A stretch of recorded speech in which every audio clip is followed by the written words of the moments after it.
दारुल उलूम देवबंद में अब चल रहा है मदरसा सम्मेलन। इस सम्मेलन में 4500 मदरसा संचालक जुट चुके हैं। देश भर से आए 7 से 8 हजार मुस्लिम स्कॉलर्स देवबंद आए हैं और बड़ी खबर यह है कि मदरसों की शिक्षा व्यवस्था और सुधार पर यहां चर्चा की जानी है। आपको बता दें, उत्तर प्रदेश में मदरसों के सर्वे के फैसले के बाद इस सम्मेलन का आयोजन किया गया है, जहां देश भर से 7 से 8 हजार आपको बता दें मुस्लिम स्कॉलर्स अब इस सम्मेलन में हिस्सा लेने के लिए देवबंद में मौजूद हैं। यूपी में मदरसों के सर्वे के बाद जो फैसला लिया गया उसी के तहत इस सम्मेलन में इन सब की मौजूदगी। कई बड़े सवाल इस बीच इंफॉर्मेशन वॉल पर आपको बताते हैं कि किस तरीके से देवबंद में ये पूरा मदरसा मंथन शुरू हो चुका है। देवबंद में मदरसा संचालकों का ये बड़ा सम्मेलन आयोजित किया गया है, जिसमें जानकारी ये मिल पा रही है कि दारुल उलूम से जुड़े 4500 मदरसों का ये सम्मेलन है और साथ ही देश भर के करीब 8000 इस्लामिक स्कॉलर्स यहां पर पहुंच चुके हैं, जुटे हैं। क्या आप मुद्रा लोन के लिए दर्जनों बैंक जाकर थक चुके हैं? आसानी से 10 लाख मुद्रा लोन कैसे प्राप्त करें सीखना है तो फ्रीडम ऐप को अभी डाउनलोड करें। कुल हिंद राबताए मदरसी इस्लामिया दिया गया है इसका नाम। और सबसे बड़ी बात यह कि दारुल उलूम की मस्जिद जो है रशीदिया में यह सम्मेलन का आयोजन किया गया है। हालांकि मदरसों की शिक्षा व्यवस्था को लेकर इसमें चर्चा की जानी है। साथ ही बड़ी बात यह है कि मदरसों के जितने भी संचालक हैं वो यहां पर जिस तरीके की परेशानियों का सामना करते हैं उसके तहत इस सम्मेलन में इसको लेकर चर्चा करने वाले हैं। और यूपी में मदरसों की बड़े पैमाने पर जिस तरीके से जांच की गई है उसके बाद इसका आयोजन किया गया है। मदरसों की जांच के बाद इस सम्मेलन का आयोजन और इसमें की जाने वाली चर्चा महत्वपूर्ण है। दारुल उलूम ने मदरसा जांच के समर्थन में जिस तरीके से बयान दिया था उस आधार पर क्या आगे चर्चा की जाती है इस पर भी हमारी नजर रहेगी। और इस बीच सबसे महत्वपूर्ण बात यह कि इस तरीके से तमाम दारुल उलूम के मदरसा जांच में समर्थन के बाद यहां पर मौजूद स्कॉलर्स की तरफ से अब आगे इस पर मंथन किया जा रहा है। जहां देवबंद में मदरसा सम्मेलन हो रहा है, इसके बारे में ज्यादा जानकारी दे रहे हैं TV9 भारतवर्ष संवाददाता पुनीत शर्मा।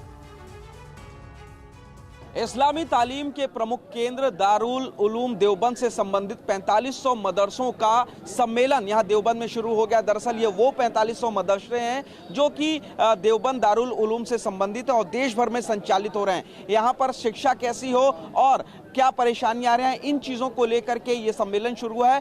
ये रशीदिया मस्जिद है दारुल उलूम की, जहां पर लगभग 4500 से ज़्यादा मदरसों से संबंधित लोग यहां पर पहुंचे। इन्हें कुल हिंद राबताए मदारिस इस्लामिया का नाम दिया गया और इसी संगठन के बैनर तले ही यहां दारुल उलूम की मस्जिद रशीदिया में इन मदरसों का सम्मेलन चल रहा है। इस समय कैसी शिक्षा की परिस्थिति है, क्या समस्याएं हैं, इन पर लेकर के यहाँ पर इस वक्त सम्मेलन चल रहा है। और लगभग 5 से 6 हजार जो लोग हैं जो इन मदरसों को चलाते हैं वो लोग यहाँ पर पहुँचे हुए हैं। और आप देखिए कि यही रशीदिया मस्जिद है जहाँ पर इस वक्त ये पूरा सम्मेलन चल रहा है। देश भर के लगभग 4500 ज़्यादा ये मदरसे चलाने वाले जो कि दारुल उलूम से संबंधित हैं वो लोग यहाँ पहुँचे। और सबसे बड़ी वजह यह है कि किस तरीके की समस्याएं इन मदरसों को चलाने में आ रही हैं, बच्चों की पढ़ाई के लिए, उनके तालीम के लिए और क्या क्या व्यवस्था की जानी चाहिए। कैमरामैन खुर्शीद के साथ पुनीत शर्मा, TV9 भारतवर्ष, देवबंद, सहारनपुर। पुनीत हमारे सहयोगी इस वक्त हमारे साथ जुड़ चुके हैं। पुनीत, आपकी रिपोर्ट तो हमने देखी, लेकिन इस बीच क्या इनसे यहाँ पर सम्मेलन को लेकर जांच के बाद पता लग पाया कि इनका रुख क्या है? और बड़ी बात ये, किस एजेंडे के तहत आज इसमें यहाँ पर चर्चा होने वाली है? गाड़ी खड़ी न की जाए, हर गाड़ी को वहां से हटा दी जाए।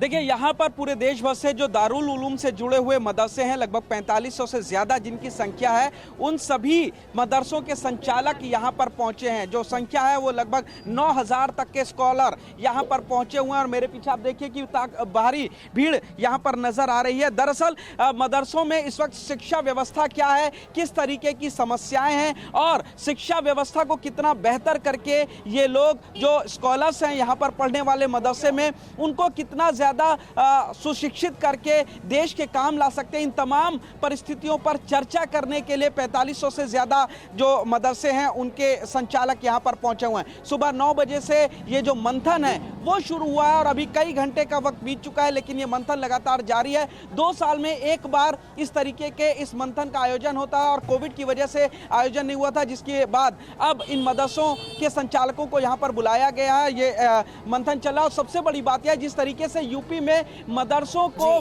कई ऐसे मदरसे थे जिन्हें की मान्यता प्राप्त नहीं बताया गया था, उन चीज़ों पर भी ऐसा बताया जा रहा है कि यहाँ पर मंथन किया जा रहा है। तो मदरसों में किस तरीके की समस्याएं हैं, छात्रों को क्या समस्याएं हैं और किस बेहतर तरीके से मदरसों में आगे पढ़ाई की जा सकती है। और जांच में भी इन तमाम बिंदुओं पर गौर किया गया था, हालांकि उसके बाद इनका रुख क्या है और आज किस तरीके से मंथन किया जाता है, इन तमाम मुद्दों पर नजर बनाए रखे। पुनीत, आगे भी आपसे इस पर अपडेट लेंगे। शुक्रिया फिलहाल पूरी जानकारी के लिए। क्या आप मुद्रा लोन के लिए दर्जनों बैंक जाकर थक चुके हैं? आसानी से 10 लाख मुद्रा लोन कैसे प्राप्त करें सीखना है? तो फ्रीडम ऐप को अभी डाउनलोड करें।